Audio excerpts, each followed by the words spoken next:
Okay, so good morning. My name is Justine, and on behalf of the Habitat Foundation and the Society for Conservation Foundation, with the Society for Conservation Biology Malaysia chapter, I'm honored to welcome you to our web forum, Envisioning the Future of Effective Wildlife Conservation in Malaysia. So before we proceed, please allow me to share a few housekeeping announcements to share the best possible experience for everyone. So those of you who are familiar with Zoom by now, you can personalize your settings. This helps us to refer to you properly when we call you. So put your name and your organization if applicable. We would like to invite you to set your names in Zoom. All participants will have their microphones and videos disabled to ensure those with poor connection can participate smoothly. Please do so if it's not already happened. So, and then please use the chat box, that function at the bottom, to record your questions. And when you do so, include the name of the speaker you're directing the question to. We also welcome your comments and thoughts throughout the session. Speakers, if you can coordinate, you can also answer questions directly in the chat box if the time permits. For this meeting and in our community as a whole, we believe that everyone has a role in ensuring an inclusive environment that is welcoming, safe, collaborative, supportive, and productive for all. So as part of our community code of conduct, let's be receptive and open to information and opinions that are different from ours. So let's begin. Okay, the Society for Conservation Biology Malaysia chapter and the Habitat Foundation are united in the common mission of advancing the science and practice of conserving Earth's biological diversity. So it's auspicious today that today is the World Environment Day, because today is filled with meaning for those of us who are involved in some way in safeguarding and restoring the wild places and the living ecosystems of our planet. So looking at the registration list today, for today's event, I'm grateful and humbled to see so many familiar faces, friends and colleagues and from the past, and friends of colleagues that we have yet to meet. Thank you for your presence here today. Wherever we work, whether we are policymakers, professionals, practitioners, researchers, educators, students and organizers, we are one community. Not necessarily because we are united, we often are not, but we are united today by the sobering fact that it falls upon us to find effective solutions and fast to the daunting environmental challenges that lie ahead of us. Our task today is to take a fresh look at one of the defining challenges of our time, preventing the extinction of endangered wildlife. And for this purpose, we have assembled a panel that would help provide valuable perspectives on current threats, but also insight on important opportunities. I'd like to introduce my colleague, Dr. Ahmad Zafri Abdul Wahab, who will also be co-moderating with me this morning. Dr. John Payne, who's the Executive Director of BORA, Bringing Back Our Rare Animals. Also from BORA and the Faculty of Sustainable Agriculture, University Malaysia Sabah in Sandakan, Prof. Dr. Abdul Hamid Ahmad, welcome. From University Malaysia Terengganu, Dr. Aini Hazana, morning Aini. Dr. Anthony Lynham, Center for Global Conservation and Wildlife Conservation Society, and also Society of Conservation Biology Global. And finally, Shah Reza Hussain, who's the Director of Perak State Parks Corporation, who is there to keep us accountable because protected area management is where the rubber meets the road. I would like to explain how we're going to work this particular forum to get the maximum out of it. We've asked all panelists to first spend 10 minutes providing perspectives on current situation impacting our threatened wildlife species. And then they will come on for another 5 minutes where they will help to expand on their initial presentation and suggest potential solutions and research directions and opportunities collaboration. Ultimately, the aim is to help species recover. So I now would like to invite our first panelist, Dr. Ahmad Zafri, to set the stage. Okay, hi, good morning, everybody. So my presentation is quite simple. It's just to look at our wildlife, our terrestrial wildlife mainly in this presentation. So what's happening to all of them, to most of them? Okay. First, let's look at the habitat availability. The map on the screen right now is showing the forest cover in 1990. Okay, you can still see a lot of greenery, both in Semenanjung and also in Sabah Sarawak. But now, if you go to 2019, you can see that the amount of habitat available for our wildlife has greatly reduced. These are mainly for development projects, agriculture, rubber plantations, oil palm plantations. And in recent years, we have heard of monocrops such as timber latex clone and also plantations of musang king. There is one of the biggest threat.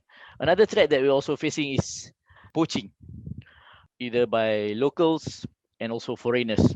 This has been recorded by various parties, various wildlife authorities, NGOs who are doing research in our wildlife habitats in many sites that we've been seeing this. For those who doesn't know what's there on your screen right now, those are cable snares.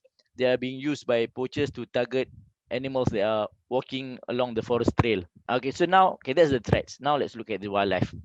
Okay, this photo is Iman, the last Sumatran rhino that was known to be living in Malaysia. Iman died in 2019. Okay, this was taken in Sabah.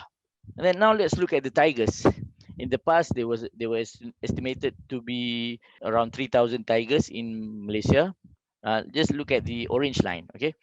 And then a few years ago, it was estimated around few hundreds, around 500. And then recently it was announced that there were maybe less than 200 tigers left. What about the elephants, the Asian elephants? The decrease has not been that serious compared to tigers, but still we can see a declining trend of the population for the last 10 years. It could have been more if you compare it with data from I don't know, maybe 50 years ago. At the same time, the human elephant conflict has also been increasing for the last 20 years. Even though you can see sometimes it drops and then it goes up again, it drops. But then as a linear pattern, it is showing an increase of human elephant conflicts being reported in Peninsular Malaysia. The largest cattle species in Malaysia we have in Semenanjung, we have in Peninsular Malaysia. We don't have seladang in Borneo. They are also increasing. Research has shown that they are only found in scattered populations throughout Peninsular Malaysia, and the number is also decreasing. The same condition is also happening to our tape. They also know tapes in Borneo. We can only found them in Peninsular Malaysia. But then at the same time, just like the elephants, tape conflict cases recorded has also been increasing for the last 10 years. Now let's look at Sabah. This is showing the trend of population of the Bornean elephants in the pygmy elephants, showing the pattern for the last 30 years. Because it is also showing a decreasing trend. Since 2011 to 2018, 171,917 oil palm trees have been destroyed in 6 plantations in Sabah. And then 131 elephants have been recorded death has been recorded from 2010 to 2019, and that's only for 2019 data was only for the first 3 months, and death of elephants being recorded is also showing an increasing trend. So now let's have a look at the orangutan. They're also showing a decreasing trend population. So apart from all the threats that I mentioned earlier, the habitat loss and poaching, we have also been hearing about things that we don't normally hear before. This example about canine distemper virus, which has been attacking the wild tigers. Okay, I'm sure you have seen videos and photos of tigers in Terengganu coming out near villages and just walking around, behaving not like a wild tiger. And then a couple of months back, the African swine fever affected the bearded pigs in Sabah. So these are all happening to our wildlife today. What should we do? Is there anything that we can do and try to do more? Okay. So one effort that have been carried out by the authorities is now the OBK, which involve various wildlife authorities, forestry department, police, the army, and also NGOs. And they've been doing a good job in tackling poaching, setting of snares, cleared hundreds and hundreds of snares in the wildlife habitats. The same is also happening and being done in Sabah, where elite squad of rangers, or known as Protect, been trained to overcome poaching issues in wildlife habitats. At the same time, there's also been effort to manage forests properly, especially wildlife habitats. We have a lot of initiatives, the CFS in Peninsular Malaysia, and also Heart of Borneo in Sabah and Sarawak. So for today, we will be discussing what else can be done, seeing that all these things that are happening to our wildlife.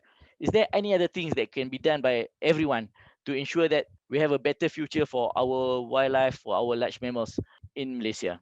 Okay, that's all from me, Justin. Thank you. Okay, thanks so much. So basically, we've come about this because we feel that there's a way to bring more approaches in. What's your particular view on this? Anti-poaching is very important. Protection and better management of wildlife habitats is also very important to ensure presence of habitats and also to reduce threats. But then at the same time, I think we should look more into other options. What are the other potential options that can be done to ensure the survival of our charismatic species? Okay, so on that note, we're going to call on John Payne to provide us a little bit of history, right? Starting in the 70s, where he came to the peninsula as a student.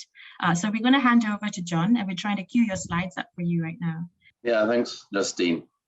So this title, More Inconvenient Truths. In 2006, Al Gore, a former vice president of the USA, in a documentary entitled An Inconvenient Truth, which showed that global warming is happening as a result of man-made greenhouse gas emissions. Iconic wildlife species are heading for extinction as a result of the increase in human numbers and human activities. And some of the truths behind the extinction process, in my opinion, are also rather inconvenient. Some of what one might call the silent threats to wildlife became very apparent over the past decade during my time as executive director of Borneo Rhino Alliance, or BORA, a Sabah-based non-governmental organization. BORA was originally known as SOS Rhino. In 2009, we changed the name to Borneo Rhino Alliance. We worked under the supervision of the Wildlife Department, Sabah Wildlife Department. Most of our work was funded from 2009 to 2016 by the Saim Darby Foundation. BORA's mission then was simple and clear: to prevent the extinction of the Sumatran rhinoceros. We failed largely because of active interventions to save the species came far too late and were neither global nor collaborative. But we learned lessons that can potentially be applied to other endangered species. Hence, BORA is staying operational with a new year 2021 tagline of bringing back our rare animals. 90 years ago, the British authorities in Malaya authorized a wildlife commission to investigate the status of wild animal species in Malaya at that time. The report of the commission mentions most of the explanations that we hear today on why large wild mammal populations are declining, including habitat loss and poaching and education and awareness. There are now far, far fewer wildlife than in 1931. So perhaps there are other reasons for the decline in wildlife that we have overlooked. I started my working life in the Krau Wildlife Reserve in Pahang, Peninsula Malaysia. This is me 45 years ago. Krau was legislated in 1923, next slide, to provide a refuge specifically for the Seladang, Peninsula Malaysia's native wild cattle species. The last wild ones there died before year 2000. Before the British came to Malaya, Seladang lived in river valleys and in the abandoned farms of Orang Asli, feeding on grasses and shrubs. Interestingly, next, in 1938, just east of Krau Wildlife Reserve, in Tekal Oil Palm Estate, the manager put up an electric fence to keep Seladang out. Imagine that. There was still so much forest and so many Seladang at that time, and so little oil palm, that it was the oil palm that was seen in the area as that needed to be protected. From 2009 to 2019, through Borneo Alliance, I was concerned mainly with seeking ways to prevent the extinction of the Sumatran rhinoceros that Ahmad mentioned earlier. Here again is the female rhino, Iman, who was captured in Danam Valley in 2014 and was unable to reproduce because of severe fibroids in her uterus. In this image, egg cells are being harvested for one of the early in vitro fertilization attempts for the Sumatran rhino. It turns out that over the past 40 years, more than 70% of adult female Sumatran rhinos cannot have babies. The main immediate reason is that female rhinos develop reproductive pathologies, typically fibroids, if they don't start breeding as soon as they're sexually mature. And that happens if there's no breeding male in the vicinity. Iman, the last Sumatran rhino in Malaysia, died in a forest enclosure in Tabin Wildlife Reserve, Sabah, in 2019. Just look at the text put out by almost any institution concerned with nature conservation, whether locally in Malaysia or globally, and the same words keep cropping up, poaching. This example, next slide, is from the latest 2020 report of the IUCN Species Survival Commission Asian Rhino Specialist Group. And the statement happens to be wrong. Let's look at the big picture in this diagram. Look at the descending line. The main message I want you to see is the extinction process for large mammals has been going on for a long time. For endangered species now in 2021, we're at the end stage already. Blaming habitat loss and poaching does not lead to a solution. But let's look a bit more in detail at habitat loss. Firstly, habitat loss has been going on for a very long time. Most of the best habitat for large mammals was lost through natural sea level rise over the period 18,000 to 6,000 years ago. And we need to be aware of the species area curve. Don't worry about the exact numbers. The general form of this diagram comes from a combination of empirical and theoretical research. The point to take away is that as the extent of natural habitat declines, so does the number of species that can be supported in that area. In the case of Malaysia, where we've lost about 50% of the original natural habitat, then we can expect that about 10% of species will be lost, but not immediately due to the phenomenon known as extinction debt, or survival without recovery. Species can be doomed to extinction from processes that began thousands of years ago. Species don't suddenly go extinct. This bronze cup from Xi'an in central China dates from 2,000 years ago. It's a Sumatran rhino.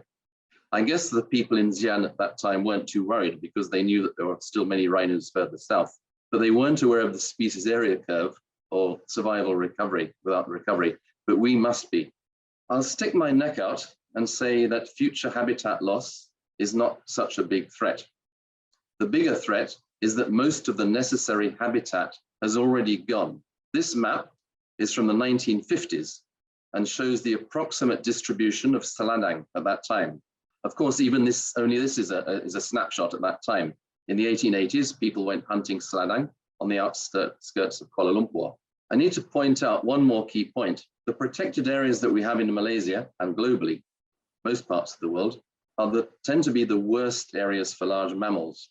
The lowlands and the valleys are the best, but almost all those areas have been taken up by humans for settlement and commodity crops. If you were to go back in time more than 2 centuries ago, you'd be shocked. I'm sure the lowland forests were teeming with wildlife. The story of the Sumatran rhino points us to the defining challenges of our time for endangered wildlife in Malaysia, and indeed in many parts of the world. There are 3 main elements.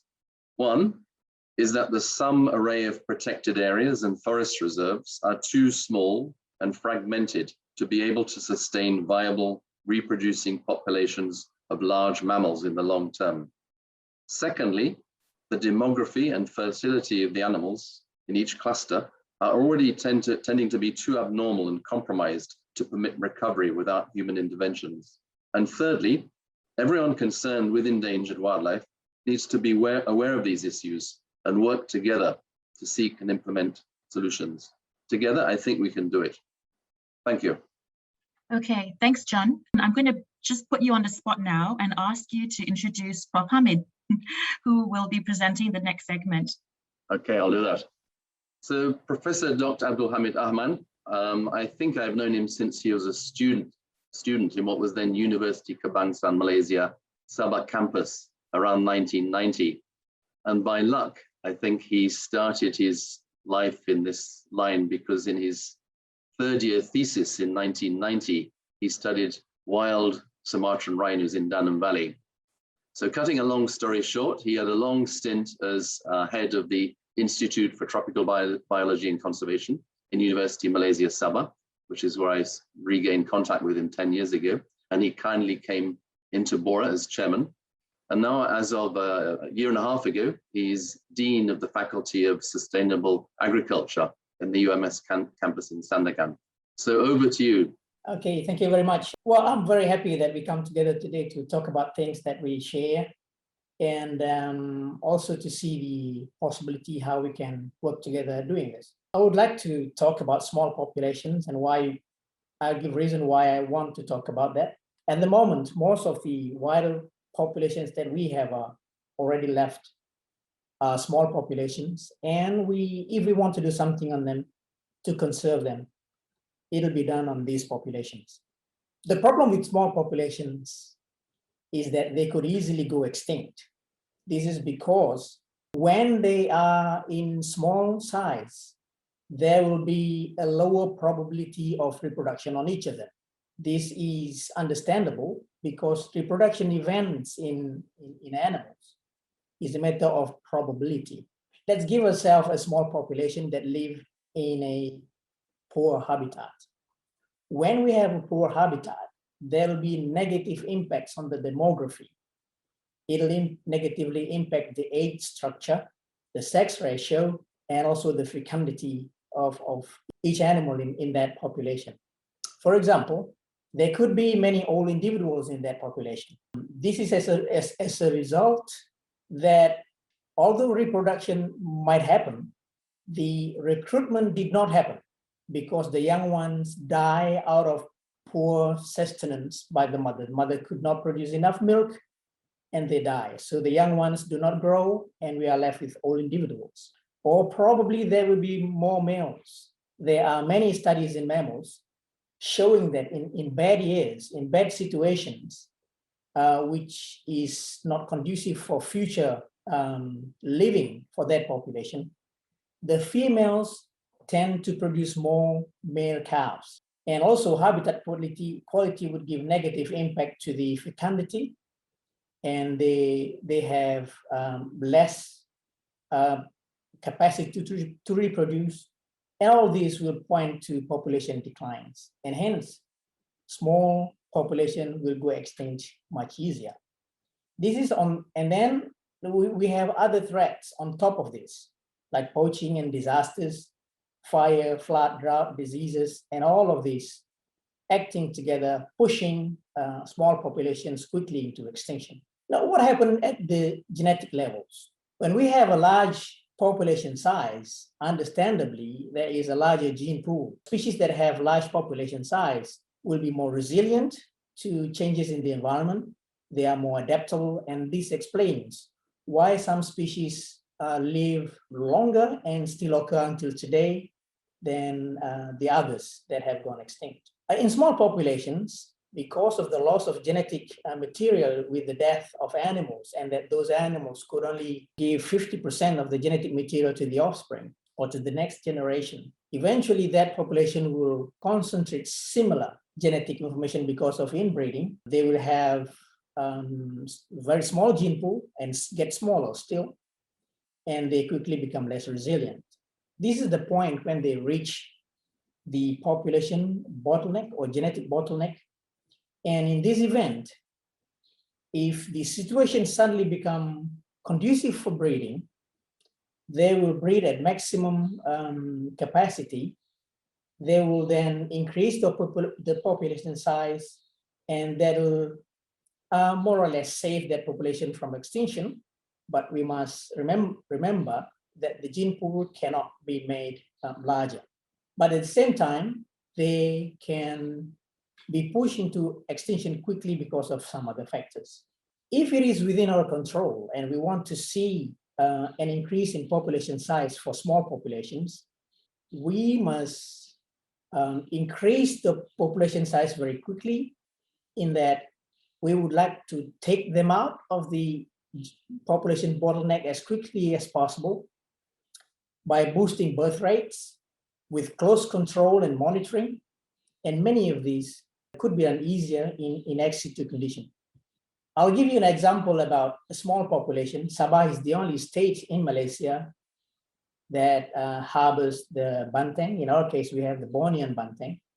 Population size is between 300 to 500, and they are scattered So you can understand that because of this, because of the maximum number of, because of this population size, and they are scattered in many small populations, each of those populations are very questionable in their viability. What I draw in the blue dots in that map are just a few of those populations. We have a concept called meta-population, in which there are populations of the same species occur in different places, and there could be movement of animals between those patches. But there are also some of these populations that are already completely isolated between the other populations, and there is no more movement of animals. They cannot share genetic materials anymore. Almost all of the patches that we have in Sabah are small. Even the population of banteng in the central forest of Sabah is not that great. In order to manage them as a species, we need to consider managing all of these small populations as a single population. And a holistic approach would be to habitat improvement, to do captive breeding, and also to translocate animals. If you look at the population in the northeast, that is in the Paitan area, that one is already completely isolated. And there is a small population in the southwest of Sabah, near Gunung Lumaku, Long Pasir area, small, very small population. And it is already very questionable, and most of us think that that population is already completely isolated from the other populations in Sabah. Let's look at what happens in the real population. Now, our study ran in Paitan Forest Reserve for about 4 years. It began at the end of the 2014 and ended in early 2018. It is a very small population, if you would like to call it a population. In our calculation, we recognize there are between 9 to 13 adult cows. And amazingly, we also saw 6 adult bulls. So that comprised 30 to 40% of the total size of the population in that area. Now, I said population just now, but I don't want people to think that because we call it a population, then suddenly we believe that it is a viable one. What we have in Paitan Forest Reserve is only one single herd. This is the data of calving in the 3 years that we have collected. We saw the calves in our camera traps. And please remember that the camera traps ran for about 4 years. In 2015, we saw 2 calves, and then 5 in 2016, 4 in 2017, and none in 2018, because it is only 3 months at the starting of the year. This means that less than 50% of the cows reproduce in a year. Also, cows did not reproduce annually. And the biggest problem would be that we saw the number of females since 2015 to 2018, the number of cows did not increase. This is very, very alarming, given that we saw the cows being produced in all those years. Why didn't the number of cows increase? So the message to take home from this study on the small population of banteng in Paitan Forest Reserve is that when we want to do conservation actions, we must look at the demographic evidence from the wild. A lot of groups are using camera trapping, but I would suggest that we just extend the running of the camera a little bit longer to give us a more meaningful and more actionable kind of data. And I have presented just now that the current data on small population of the banteng indicate much deeper problems. Thank you. Thank you, Dr. Hamid. From your experience working with banteng, what's the smallest viable population numbers, if you can give any? I don't know. But what I can suggest is that being an animal from the genus Bos, this species has a lot more opportunity to being bred in tandem with the domestic counterpart, because there is more than enough number of female domestic cows that can be used as the surrogate mother, as compared to using the wild ones as the one that carry the pregnancy until full term. I really don't know what would be the viable population. I have talked about this with Dr. Junaidi for a long time, and he was similarly surprised that in many areas in which we knew that there were banteng before, maybe 20, 30 years ago, they are still there, albeit the small population size. So, Dr. Ahmad, I think we still have that opportunity, rather than trying to prove that small population could still occur in our forests for longer than we can imagine. I think we should take the next step to start boosting the population size. Thank you, Dr. Hamid. Okay, Justin, floor is yours now. INI, together with the Habitat Foundation and the Malaysian Primatological Society and a whole host of government and non-government organizations have been involved in an effort to actually add some perspectives on those species that are not on the ground. We are looking at the species that are in the trees. And so INI was going to share what we have been working on to shed light on some of the endangered boreal species. Okay, over to you, INI. So, hi everyone, my name is Aini. I am a research officer in University Malaysia Terengganu. I work at Institute of Tropical Biodiversity and Sustainable Development, ITSD. So basically we own a field station, namely Station Penyelidikan Alami Kenyir or SPARK, or in English, Kenyir Natural Resources Station. Also, I'm wearing other hats in Malaysian Primatological Society, which is an NGO established in 2015. I'm a co-founder and also the board member of the MBS. We emphasize on the scientific research and outreach to the local communities and also network and engagement among multiple stakeholders in Malaysian primates conservation. For today, I would like to highlight on what we've done in small apes conservation in Malaysia so far. So just to get the ball rolling, there are 5 species of the small apes in Malaysia: Halobates aborti, Agilis, Phaneris, La, and Siamang, which is Sphalangus necklace. So these are all of these small apes can be found in Sabah, Sarawak, and also Peninsular Malaysia, and the only apes in Peninsular Malaysia. So they are frugivorous, meaning they like to eat fruits, but they can occasionally be found eating young leaves, bird eggs, and small vertebrates in some rare occasion.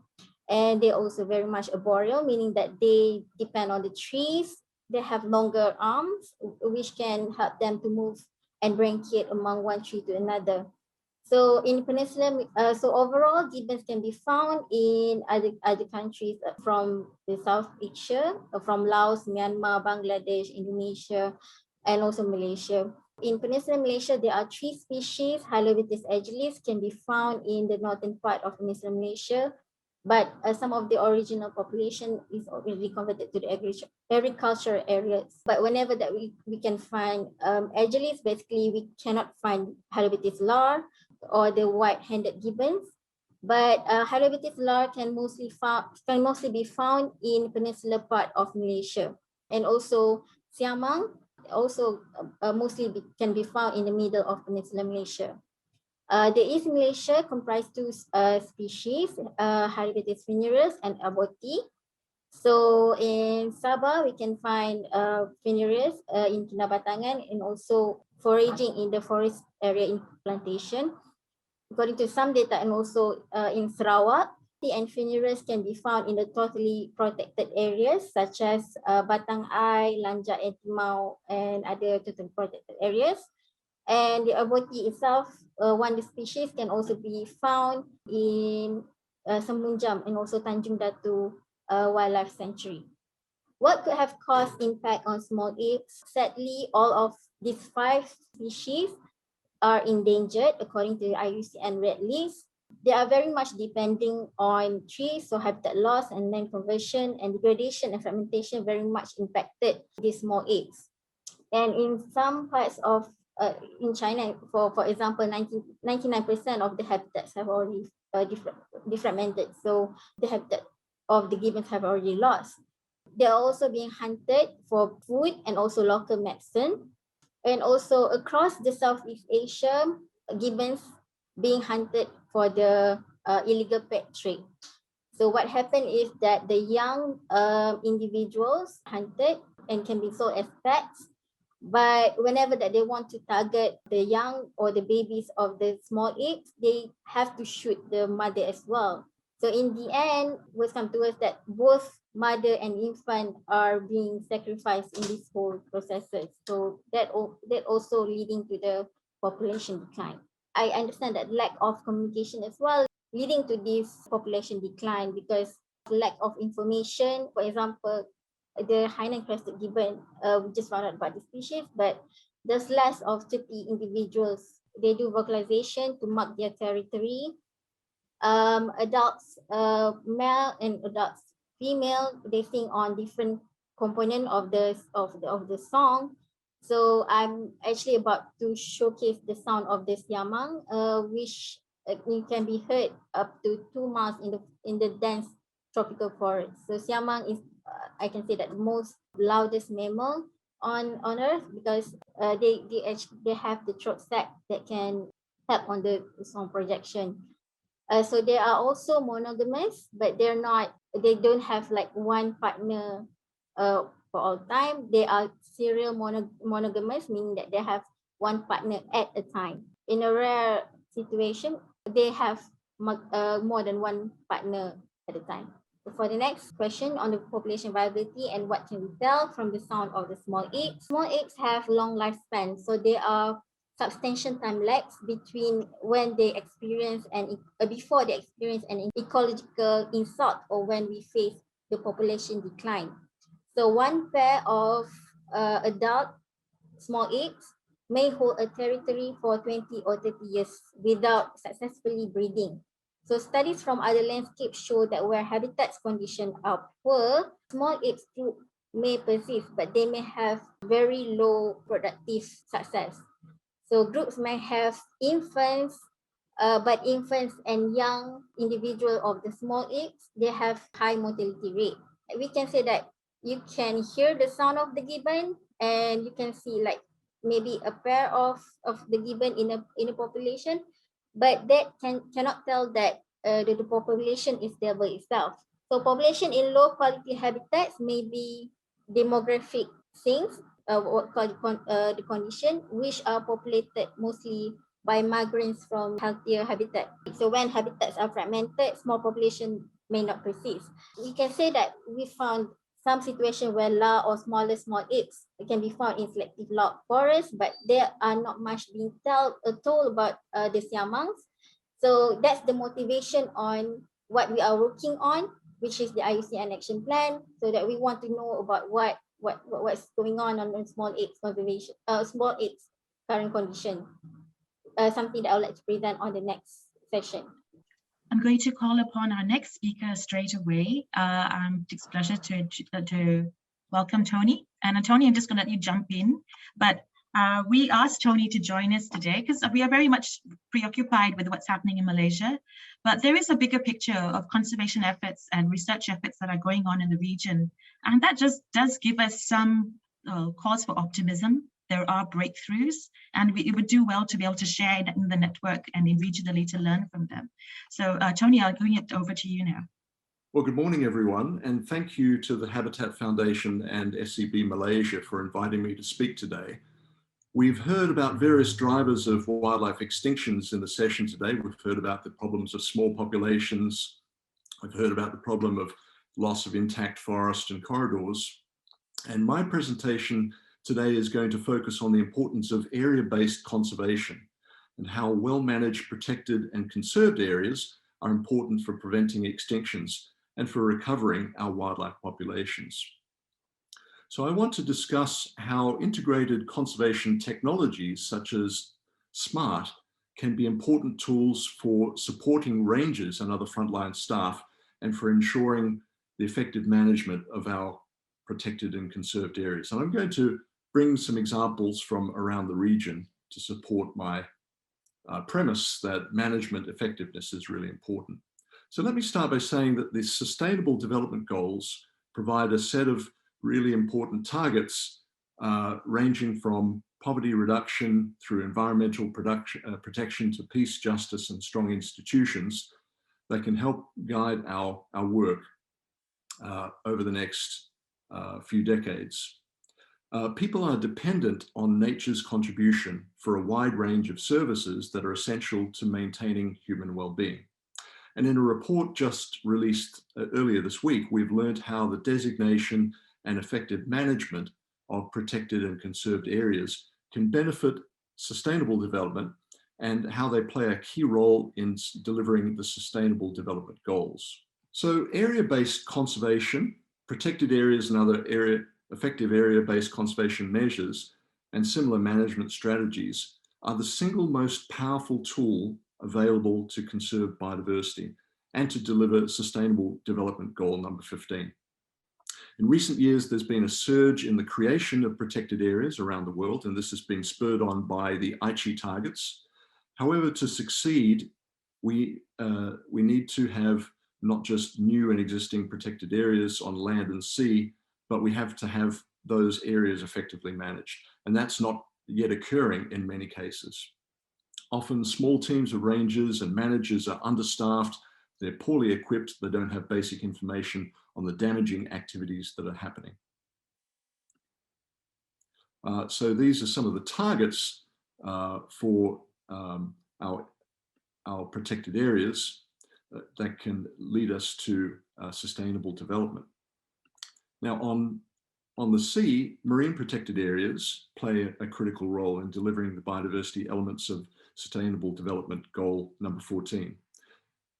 But only a quarter of terrestrial protected areas and 7% of marine protected areas in the Asia-Pacific region have sound management practices.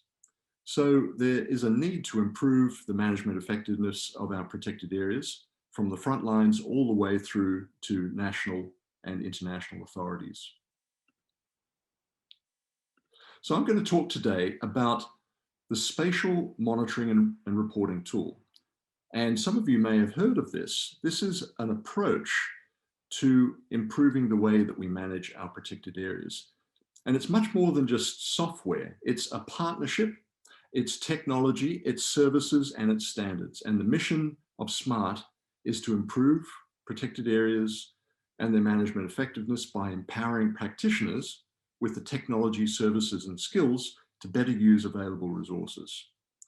Now, its initial role, to which it remains true to this day, is to measure and improve patrol effectiveness, quality, and management, and to promote accountability and good governance, and to create a standardized way of reporting indicators of poaching and other threats.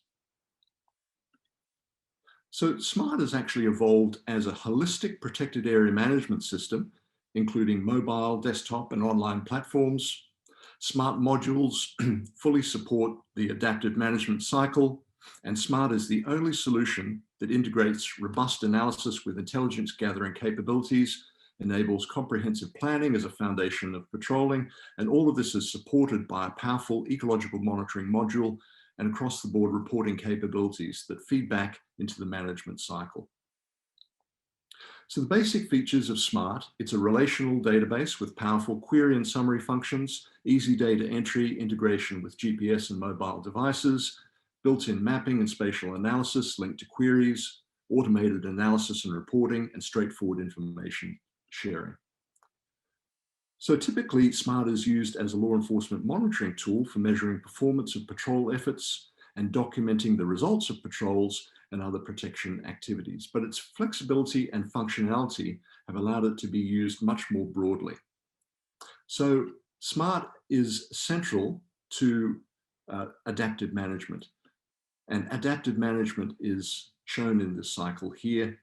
It starts with collecting data in the field, entering that data into the database, looking at the data, creating information that tells us what is happening to our wildlife, where are the threats, where should we be placing our resources, and allows us to do strategic planning. So where is SMART being implemented around the world?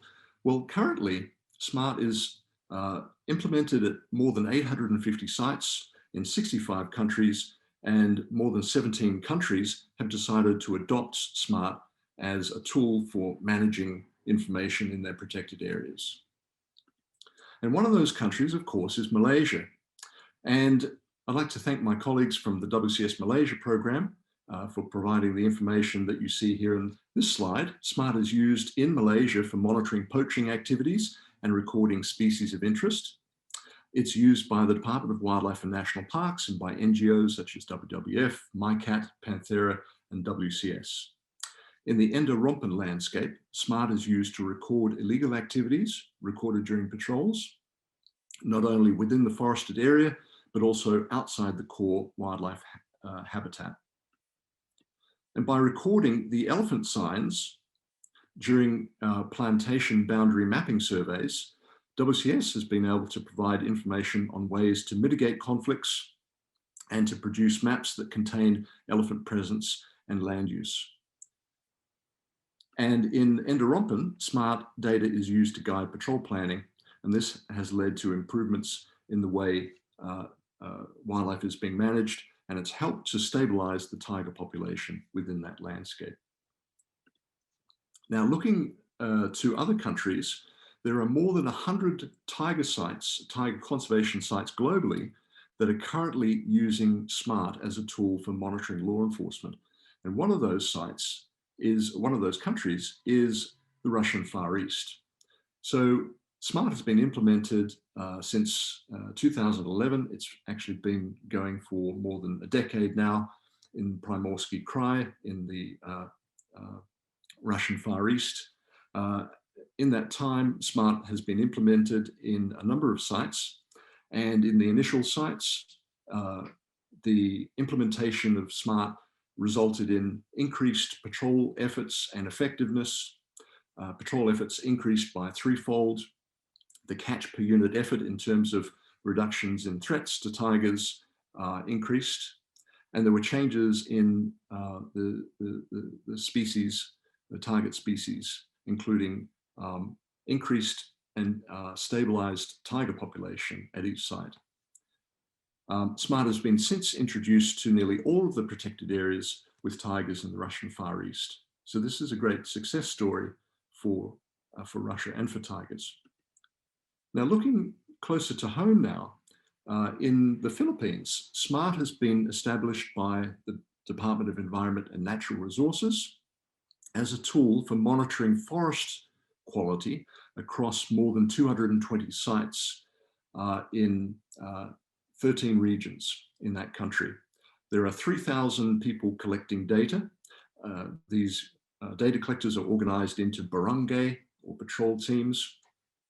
And these data collectors are collecting information on the condition of forest across 7,000 islands. Using SMART has allowed the Department of Environment and Natural Resources, Forest Management Bureau, to be more effective at understanding where threats are occurring and making decisions on where to allocate resources for patrolling. Now, it's not just government agencies that are using SMART. There are community groups that are effectively using SMART tools. And in Papua New Guinea, a great example is the community managed conservation in the Yus Conservation Area on the north coast of PNG. There, SMART is used for monitoring iconic wildlife. It's entirely managed by the community. Volunteer rangers use tools such as CyberTracker and Smart Mobile on smartphones for data recording. It's an offline system because it's a very remote place out there, and data is used for monitoring compliance with community agreements. It's a great example of communities effectively embracing technology that is helping them to manage their areas and to protect them against threats.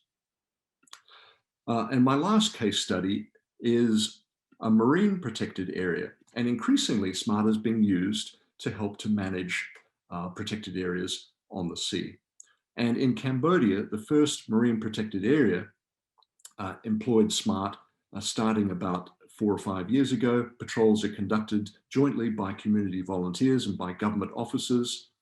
using SMART has helped these teams to identify when illegal fishing is occurring and the optimal times for doing patrols to increase the encounters with illegal fishing. As a result of this, patrol teams have been more effective at reducing, at detecting illegal fishing, and that has resulted in increasing arrests and a reduction in the illegal fishing by 40%.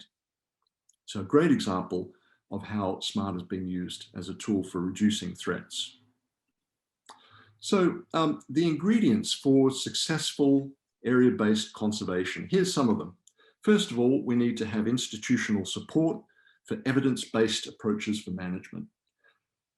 Government agencies, community groups need to adopt these approaches and want to make them work. Park managers need to be motivated to make change and to improve the way that they're managing their sites.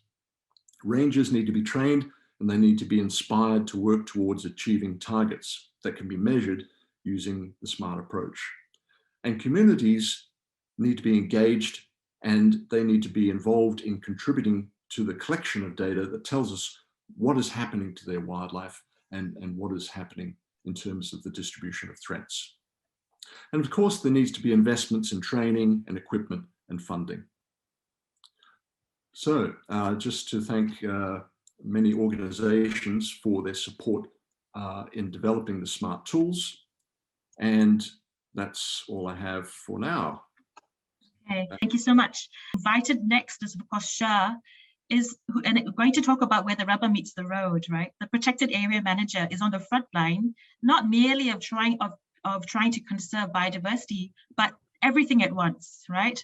Communities, natural disasters, no budget, and so on. I think you're best to hear from him about how to pull all the elements together, because there's layers upon layers of difficulty. So Shah, thank you very much and welcome. Hey, hi Justin, and hi everybody. I have less than 10 minutes, so I'll dive in straight away. Okay, basically my talk today will focus on what we do in Royal Bloom and some of the key points that we can take away from it. And the basic message is building a collaborative ecosystem. So this is an aerial view of Royal Bloom. I do not want to be tiger-centric. I think a lot of people have spoken too much about the tigers. Not enough, actually. But the Malayan tiger is critical. It is critically endangered. Globally, it is estimated to be less than 200, and it can only be found in the Malay Peninsula. And Royal Bloom is one of the most important and key tiger range in the peninsula. And our efforts there, I would like to share. Okay, of course, we have other animals there.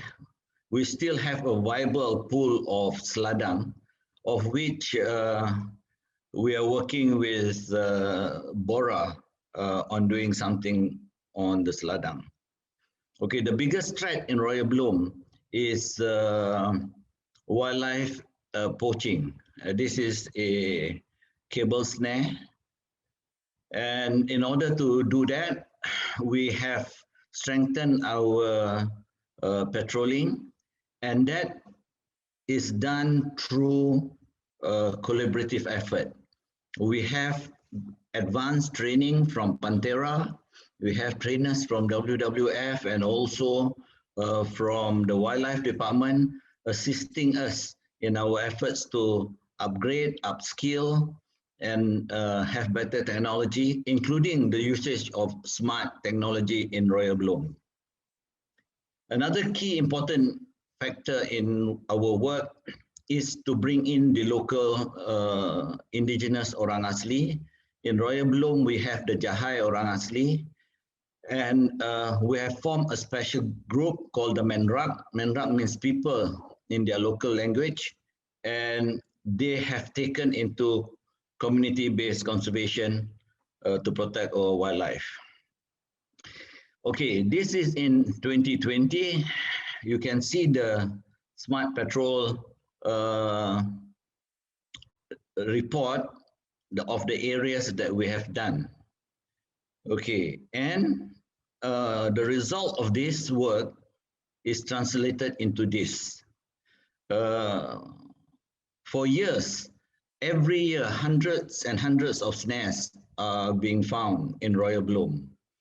But through our collaborative efforts, we only got 5 snares last year, 2020, meaning we are almost down to 0. Out of the 5 snares, only 2 were active snares. And more importantly, the picture on your right, new tigers have been identified in our area, and tiger cubs are seen and documented. Okay, this is the results that we see from the collective work that we have done in the last 2 years. Exactly 1 year ago, roughly, we got a picture of a mother with 3 cubs, okay? And this can only be done through our collaborative efforts with WWF and the other NGO Rhino, and the continuous effort of monitoring them in our landscape. The next step is to actually prepare our habitat for repopulation. And I will go to that little bit. And we hope that one day Royal Bloom will be the primary source populating area for the tigers and also for all other species that is heavy in Royal Bloom. All this is done, can only be done through a very strong collective effort. If we follow the trajectory of loss in Royal Bloom for the Malayan tiger, we estimate 2 years ago in 2019 that the data from WWF, where they did the science for many years, for over 10 years, WWF started with doing the science, data collection, research in Bloom Temenggung Forest Complex. From the data, we see that if we do not take intervention, especially in protecting the wildlife, within 24 to 36 months, we will be down to an unviable population. From a population, from an area where we are the most dense, we have come down to a number that is threatened. All this, if you look at the picture, is a collaboration between the people on the ground, WWF, state parks, and our indigenous community, backed by Rimau, Sam Dabi Foundation, and Yayasan Hasanah, who provided the funding for the technology, for the training, for the allowances, for the equipment, and also integrating that to the bigger, broader national agenda of tiger protection, and having the backup from governmental institutions such as the Wildlife Department and the Ministry. Only by this integrated effort did we be able to see the results that we have now. So what I want to share today for the last 5 minutes is, we know the problem. The question is, what do we do? So in Royal Bloom, we aim for the best and we want to prepare for the worst. That is our tagline. And what is the best? The best is to be able to stabilize the population in terms of viability, and that it can repopulate naturally in the wild. That is the best. But what is the worst?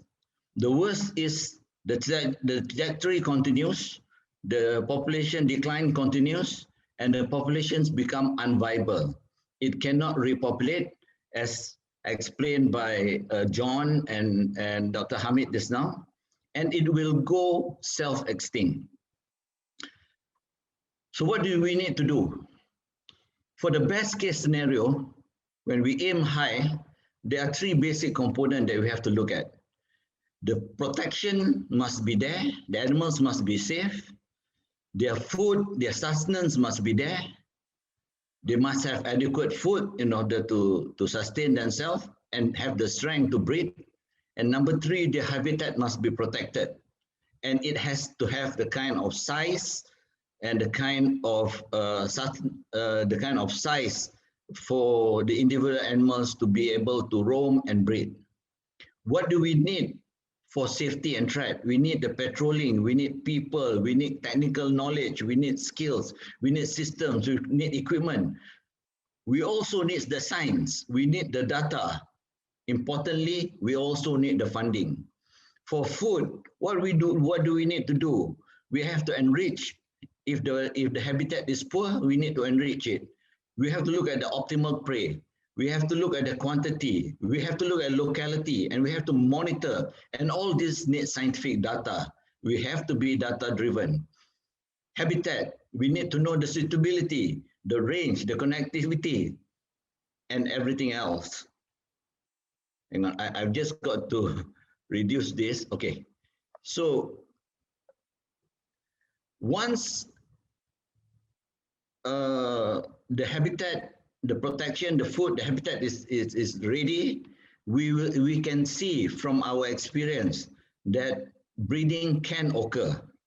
Okay, it can occur, but it needs to be continuous. The protection must be continuous, the monitoring must be continuous, the data must be there. So what is in the worst case scenario? What is needed? When it's unviable, it cannot repopulate and it can go self-extinct. As Dr. Hamid has clearly explained, we need the gene pool, we need the technical expertise, we need the readiness, the preparation of the facilities, we need the valid specimens, when we need the funding in order for us to be able to do captive breeding and have genetic pool. But if that is successful, what do we need to do? If that is successful, then we have to look into the issues of rewilding, releasing it back to the wild.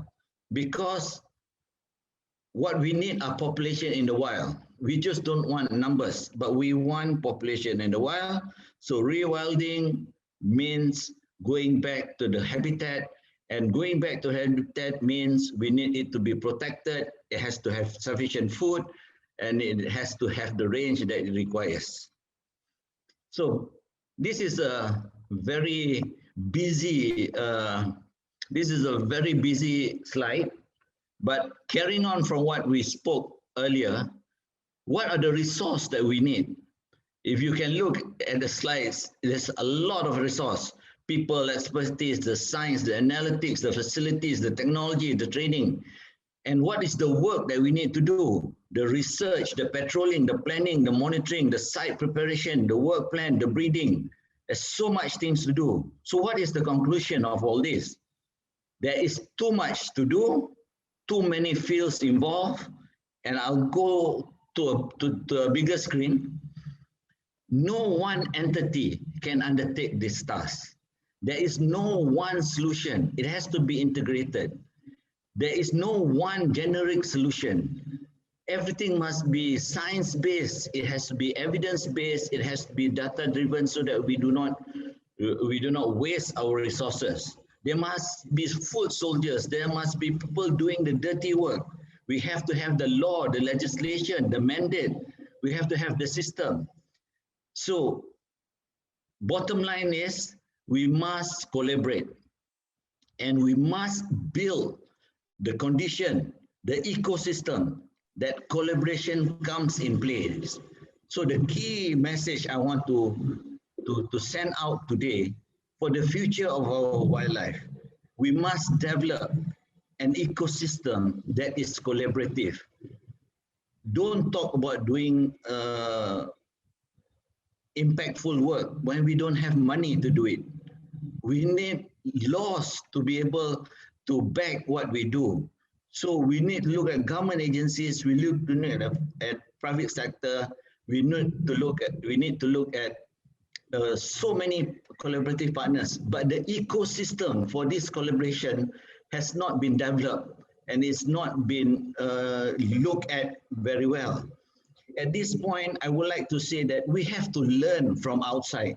We have to learn from corporates. We have to leave our scientific journals. We have to leave our data and try to read a little bit more on what other people are doing outside the field of science and conservation, management, We have to look at what technology companies are doing. If we look at what other people are doing and being successful, we can see that they have moved away from all silo works and they have moved into collaborative work. Technology is a good example. You can have the best science people, the best technologists developing the best program. But if the program is programming a software, they can build the best software, but they bring it to the marketing people will say, this may be the best software in the world, but it can't sell because it's too complicated to use. If we look at what the SDGs says, and in Royal Bloom, out of the 17 SDGs, we are hitting at various levels of points on 11 SDGs. But the most important SDG that I want us to remember also is SDG 17, which is partnership.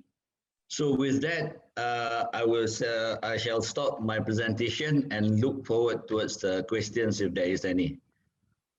Okay, now let's go back to John Payne. So John, as we have seen, okay, from my presentation, from your presentation, and Hamid's presentation, it was we showed the issues. Okay, what's happening? What else that can we do to ensure the continuous survival of Malaysian species? Okay, John, please. I'd like to go to slide 3. This is slide 2 now, slide 3. So I think Bora's role is what I'm calling silent threats. That's a new name that occurred to me a few days ago. It's not in sort of the normal wording. So one is this thing about not enough habitat left for large mammals. You may not agree think that's too blunt, but I think it's true. Secondly, and the next one is this thing about separate clusters of being not viable. And I think addressing these issues is fundamental to recovery programs. So I want us to look at this diagram. Hopefully it's sort of self-explanatory if you look at it. And what I want you to take away from this is that I think if one works only on no poaching, the general model is things eventually will go extinct because often there might not be enough births. Some species that's not true, but it's certainly true for some of the large mammals. So if you add on ways to increase births, and I'm not saying at this stage how, probably has to be involved captive breeding for some species, that will help things. An bigger but an easier task conceptually, but also difficult will be to improve food supply or the habitat for wild animals. Then you can stretch out this curve towards extinction.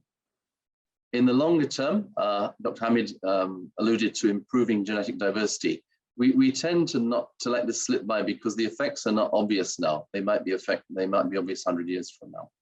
And in general terms, if one can work towards increasing the extent of habitat overall, those worries I've mentioned tend to go away. So the message from this slide is an array of interventions are necessary to halt that decline towards zero.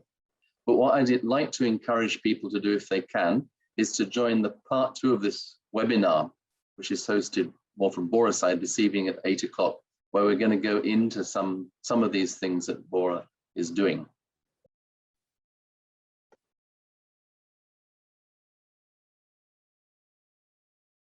So I just want to highlight this one now for those who cannot join this evening. We've talked about actual animals and their habitats, populations, management of them. But in this slide, what I want to allude to, for those who can't join us tonight, is the other end of the scale. One end is the population long-term, and the other is cells and reproduction. And from our experience with Sumatran rhino, we did rise that for some species, their low reproductive potential of individuals is a serious issue. And what this picture is showing is a group of people 2 or 3 years ago now, includes some Bora people, some people from the Agrobiotechnology Institute of Malaysia. And on the right, the chap with glasses, Professor Lokman Isa of the International Islamic University, Malaysia in Kuantan. And just do one more click to see an inset. So what happens is that with the help of Dr. Lokman and others from overseas, the last 4 Sumatran rhinos in Malaysia, who are now dead, they're actually alive in the sense that there are living cell cultures held in Malaysia and in USA and in Germany. So those 4 animals, their genes are alive in cell culture, which is frozen in liquid nitrogen. And perhaps all I want to say in closing for now, again, looking at the time, is that it's already technically possible to create egg cells out of those cultures. And we should also always remember that science and technology go forwards, not backwards. So let us not lose sight of the potential for cell level elements of rare species conservation. So I'll leave it at that. Thank you. Okay, so we're moving swiftly on. Prof. Hamid, you've got an additional 5 minutes to talk about what you're doing now to try to strengthen populations. Now I'm from the lab side. Kementerian Alam Sekitar dan can't remember the name of the ministry now. It's a long time ago. Had given us some money, and it was given for the in vitro reproduction for the Sumatran rhino, which failed, but we received the land. Now it can be used to do work on other species. I talked about the banteng just now. Banteng and seladang are the 2 wild cattle species that we have in the country. Seladang in Peninsular Malaysia and banteng in Sabah. Tonight, I'm going to show these slides at the end. These are the 2 ending slides. I'm going to show the few more slides before that. And for those who cannot join, I'll give the gist of what I'm going to talk tonight. Now, I'll be talking about cattle, and the 2 species of cattle have been completely domesticated by human. The European cattle and although the Asian cattle, we cannot find the original cattle anymore. It is 100% completely domesticated. This is from the same genus Bos, but now we are also left with 2 species of wild cattle species, the Bos gaurus, the seladang, and also Bos javanicus in Sabah. The question is, can we use these 2 species to be reproduced in ex situ condition? There was an event in 1986 in which an embryo of the Indian goat was transferred into the uterus of the Holstein cow. And the cow carried the pregnancy until full term and gave birth to a Indian seladang, Indian cow. That happened in 1986 in the US. Nothing happened after that, but of course in the US there was no need to do that.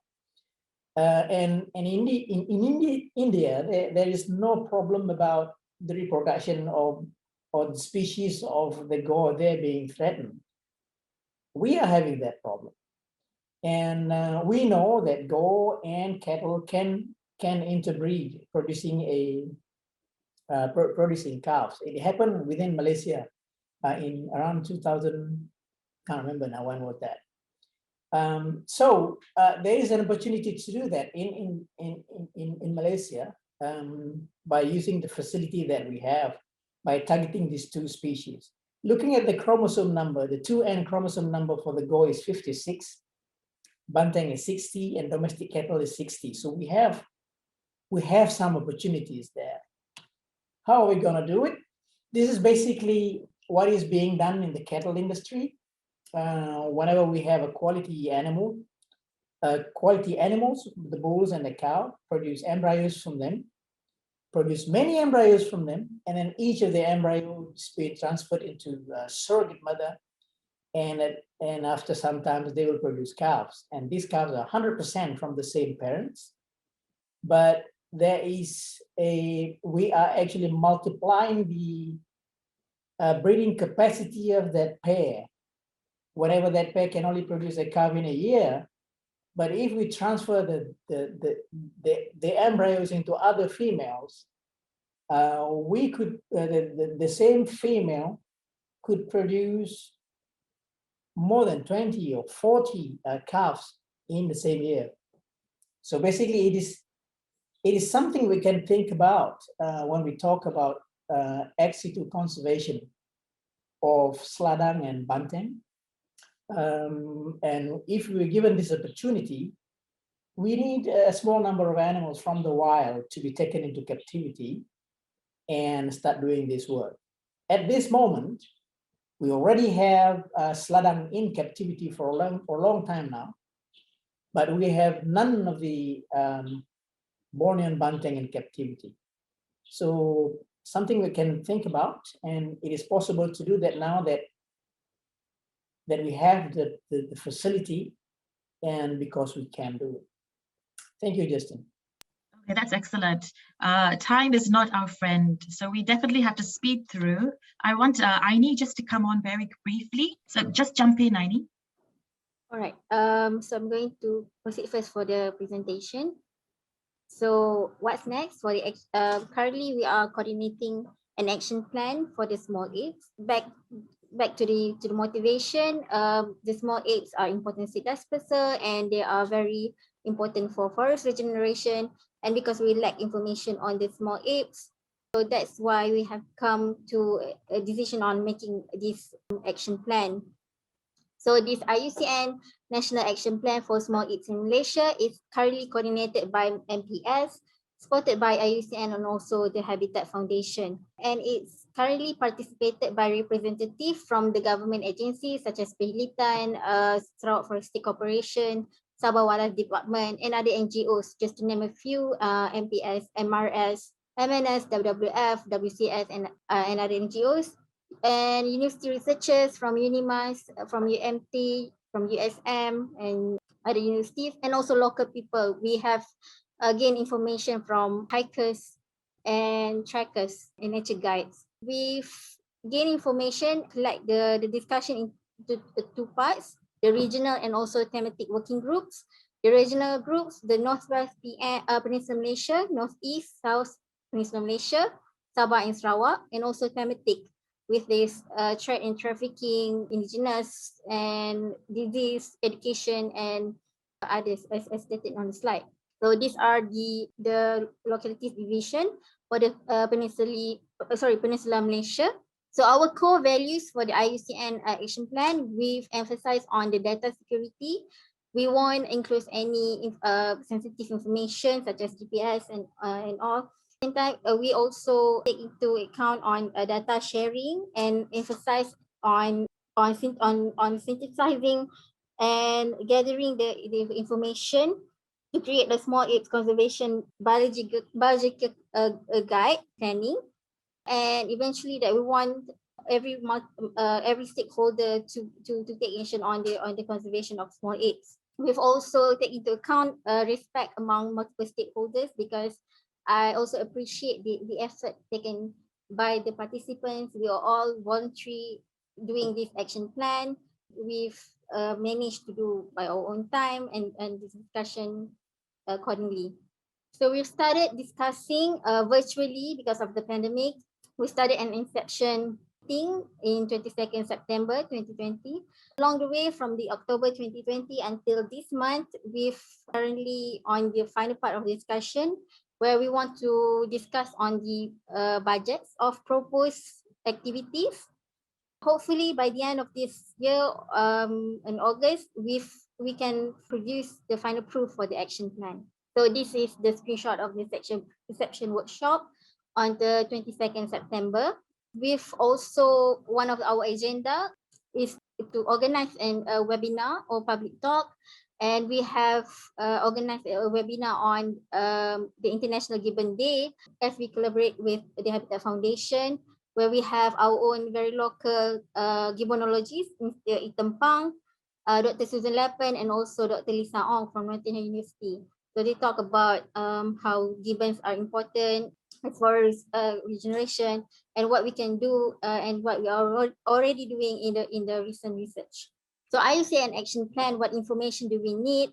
We need population and current sightings, density, so that we can create maps. The information on seizure or handover of small apes, so that we can create on ideas on how we can on the solution to mitigate these issues of trade and trafficking, the management plan on small apes habitat. So so this is actually what we have been doing on the scientific research. We MPS have project on the gibbons of Peninsula Malaysia project. We have observed some frequency and densities of gibbons. Next, please. And brief observation along the Peninsula Malaysia. And we have also published on the citizen science report, future research, network and engagement. As currently the large gibbons and siamangs from the literature review, we've slightly viewed that these small apes are available in Guinea landscape from where I am working on. So what we are proposing for the future research, we want to determine the population and distribution by using non-invasive method, by using passive acoustic monitoring. And also to answer Mr. Shen's question just now, we've also planning on canopy bridge to help close gaps for small apes. And secondary data from we also receive secondary data from the local community and citizen science. And I see this as an opportunity to involve a collaborative work between the institution, the NGOs, and also other multiple stakeholders. Many thanks and to all participants of the IUCN Action Plan. And also, if you like to view my institution, IBTPL, and also MPS, kindly scan the QR codes or can see us on Facebook. That's all. It is tremendous to see the amount of movement that we can create by getting everybody to start sharing and working together. That's been a great experience, and we're really excited to see the results of the working groups coming together. Thank you. I know many of you in the audience have been participating actively. All right, so I'm calling upon Tony. I think you're next in line. Do your best with the time. Yeah, thanks, Justine. So I want to talk a little bit about how we can make our protected and conserved areas more effective. And on that theme, I want to talk a little bit about innovation. So we've talked about collaboration. Collaboration is certainly important, but we also need to think about how can we do things different. So we've got protected areas, we have many areas set aside. How can we actually make those places effective? Innovation is really important. We have rangers, so let's support those rangers with training. Let's provide them with tools that can help them to make their jobs easier to do and to make them more effective at what they're doing. So for example, technology, when applied effectively and appropriately, it has the capacity to empower rangers and to improve the way that they do their work and to make them safer and to help make more effective the wildlife conservation and wildlife protection.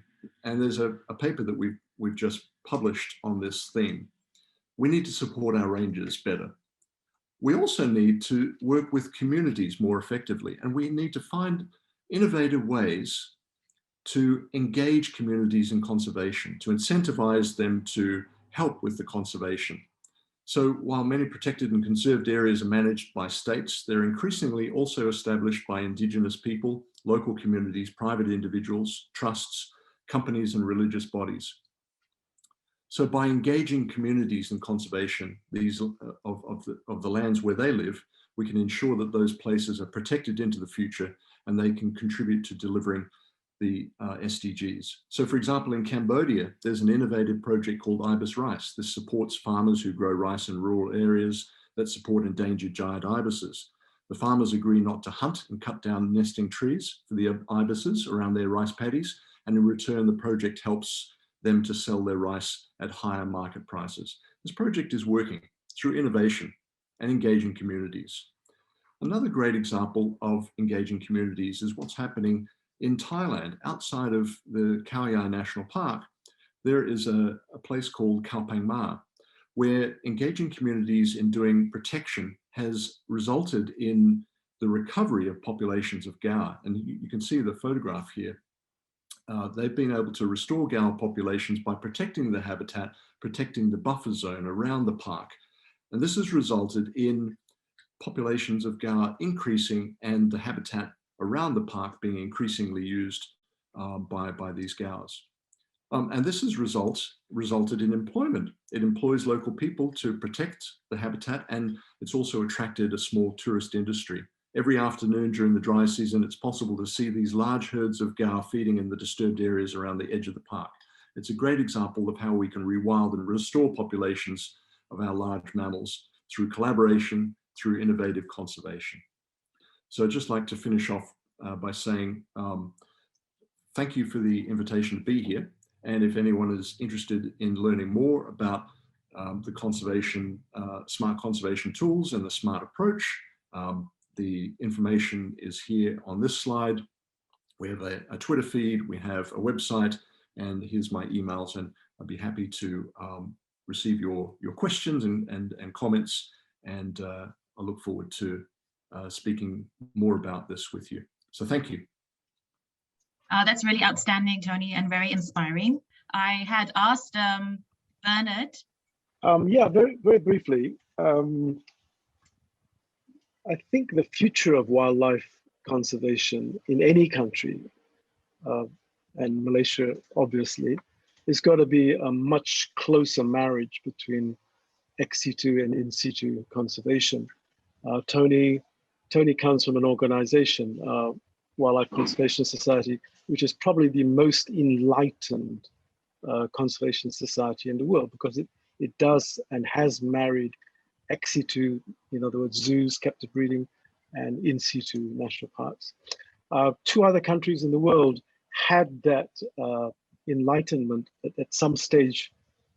One was Sri Lanka, where the director of the National Zoo of Sri Lanka was also the director of national parks in Sri Lanka, Lindy Alwas. And surprisingly, Muhammad Khan of Malaysia, who was one of our former chiefs, was very instrumental in setting up and establishing the Malacca Zoo, and it was run as a federal zoo. Sri Lanka has gone back to its old of separating zoos and national parks. I think there should be a lot more dialogue. There should be some kind of conference where the two groups meet and talk about how they can help each other. Taiping is working with the wildlife department, certainly, on tigers, on breeding tigers eventually for release.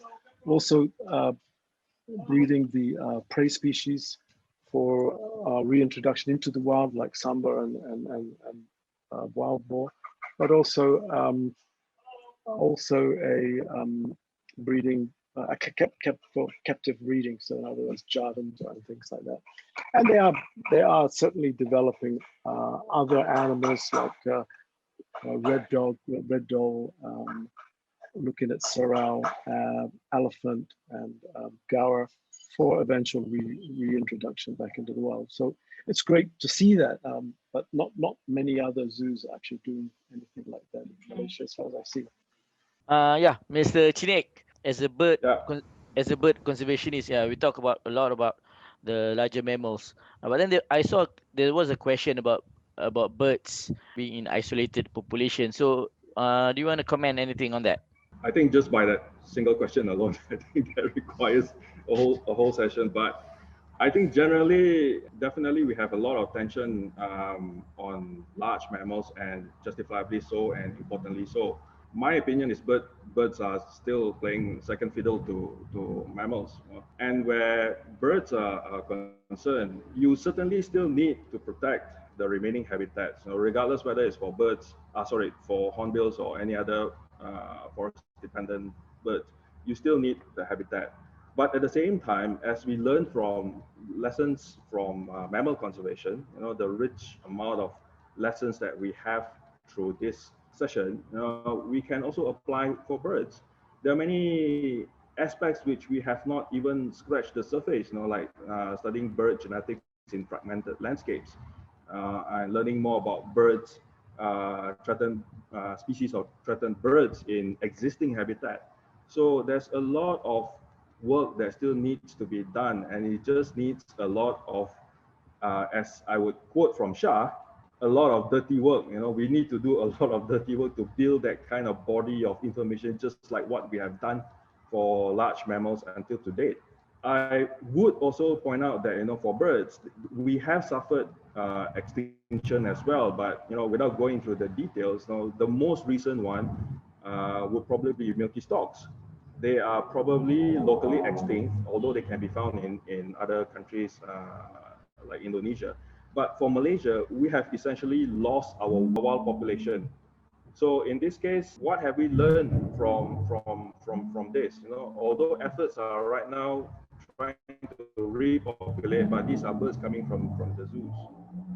For bird conservation in Malaysia, there are a lot of room to expand, to be involved in, and it just needs a lot of body and also support. As we said, policy is important, because even like Central Forest Pine, it is built based on the backbone of large mammals. Birds are said, oh, they have stepping stones.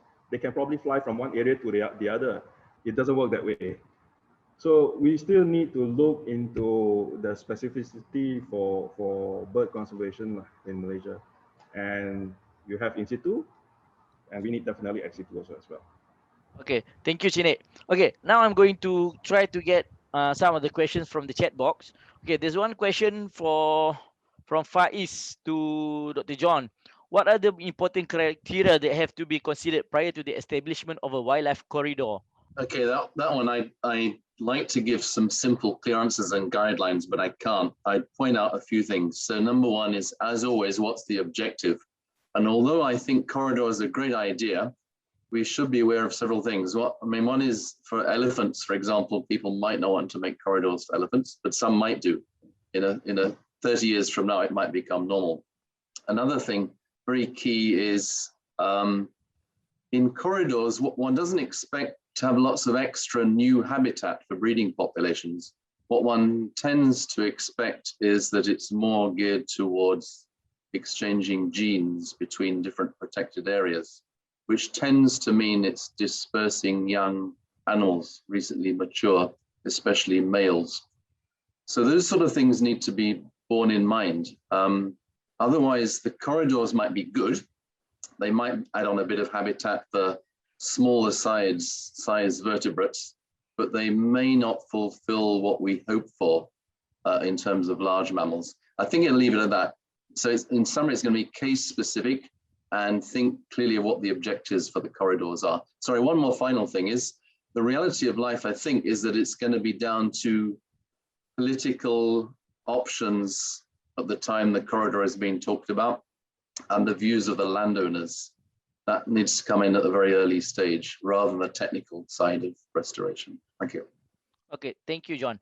There's another question from Faiz Nur from UTHM. I think this question could be answered by Prof. Hamid. I want to ask about what is the strategy, or what could be done to increase fertility increase the reproduction rate of these animals? Yeah, well, listening to the question, I would like to know perhaps what is meant is how to increase the fertility of these animals in the bush. Of course, this is by improving the habitat quality, and in natural population, that's always what is needed. Of course, we can interfere by supplying more additional feedstuff, but in general, this is not needed. In captivity, I think we can just bypass that, because everything can be supplied as needed to the animal. Yeah, the answer is by improving the habitat. It is a big problem. I have just answered some questions in the chat about habitat quality in the forest reserve, in which we have some issues with the rules and regulations of what we can and what we cannot do in the forest reserve, what we can plant and what we cannot plant. And this is the issue about establishing pastures in forest reserves. Thank you, Prof. Hamid. I'm going to pass the next question from the Forestry Department, Rizwan from Forestry Department, to, I think, Tony, I think you should answer this.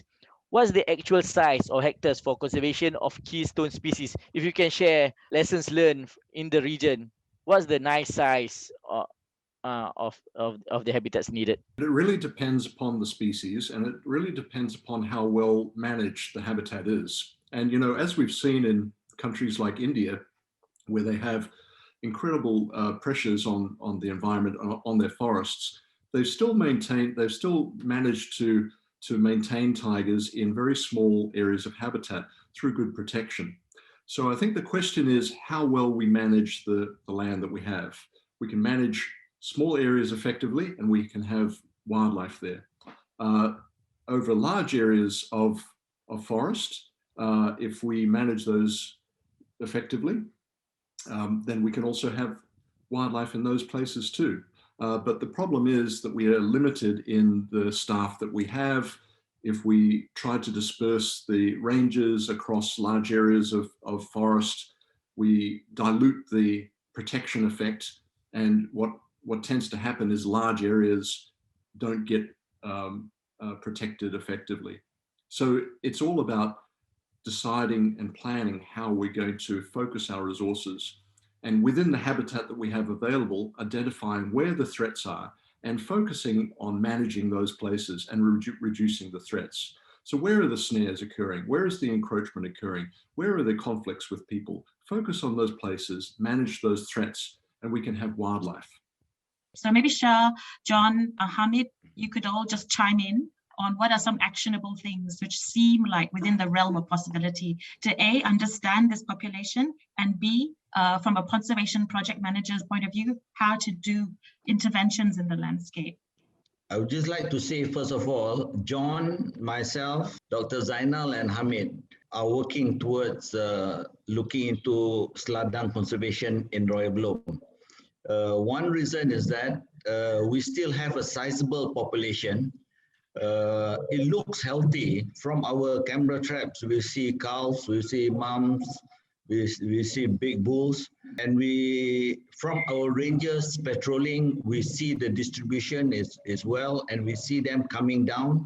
We have areas that are grass grazing areas that is suitable for them.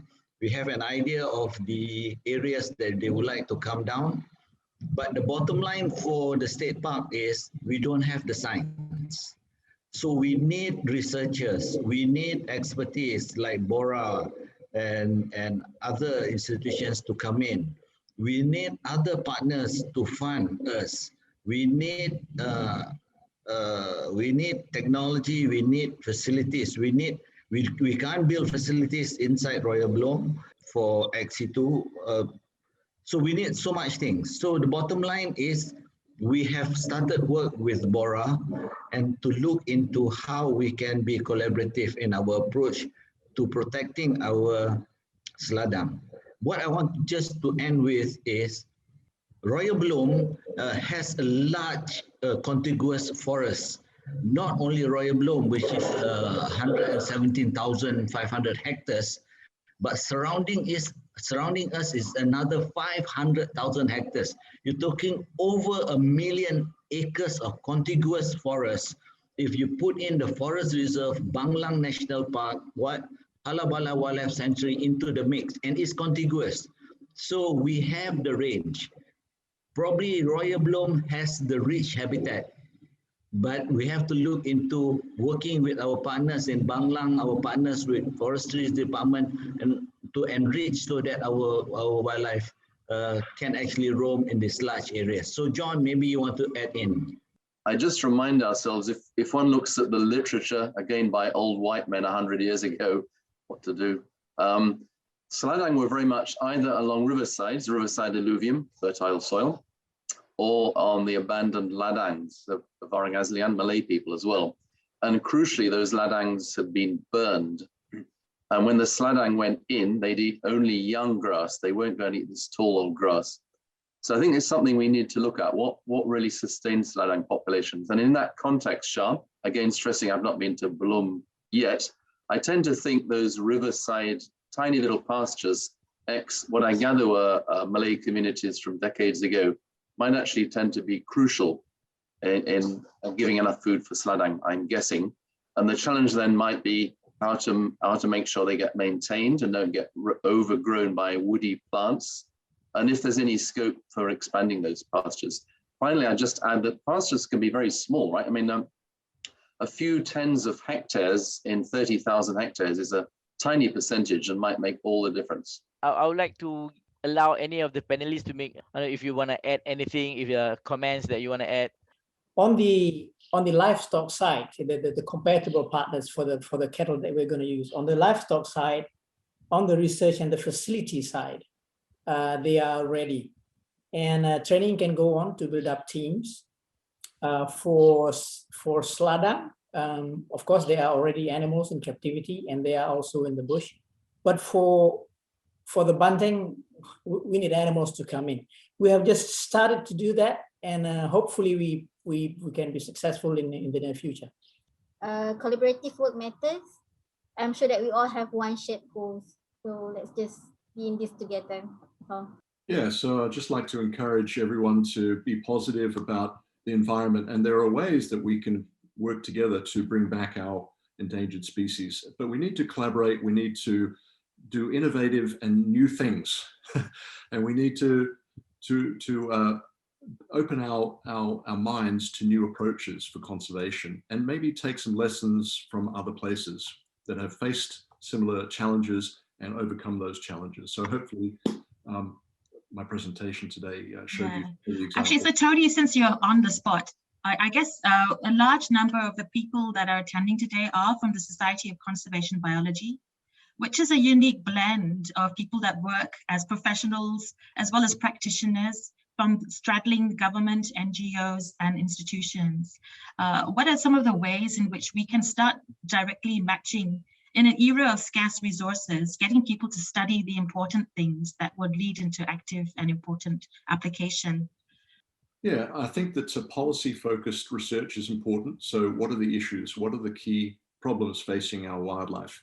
Focus on those issues and make our research important to the people who make decisions. So, you know, what are the issues in Malaysia? We've got human wildlife conflicts, we've got habitat encroachment, we've got poaching. Let's have more research on those types of things. And that research will benefit everyone. It will benefit the wildlife, it will benefit the policy, and it will help to bring people together. Number one is picking up from Tony's comment. I've lived for 45 years in Malaysia and hardly anywhere else in my life. But one thing I noticed that Malaysia, also Indonesia, doesn't have the tradition that we see in many other nations of the world of allowing, encouraging, or promoting private land for conservation. There's a very sharp division, as you know, in Malaysia between government, forest, biodiversity protected areas, and private ownership, titles, development. And I think that needs to change to put in place some of the things that Tony and others have alluded to today. Second one is several people on the chat box are saying they're unable to register for tonight. It's closed. I will try and rectify that. I'm not savvy enough to know how to do that, but I will look into it. The purpose of our web forum today is not to undermine the importance of enforcement work and also habitat protection. Those two are important, but the purpose is for us to understand that there are other options out there that should be considered, involving local communities, looking into genetic approaches, habitat enrichment and all, which will be discussed in detail tonight. So I hope that we can all continue working together in the collaborative ecosystem, as Shahreza has mentioned. Let's work together towards the better future of our wildlife. Okay, that's all from me, Justin. Okay, so I also want to say an extra word of thanks to Bernard and Yapchin Ek for jumping in and being good friends and joining us this morning. Thank you very much. Let's keep the conversation going. Please contact us via our social media, and we will be sending a copy of this talk to all who registered today. Thank you very much, and have a good World Environment Day.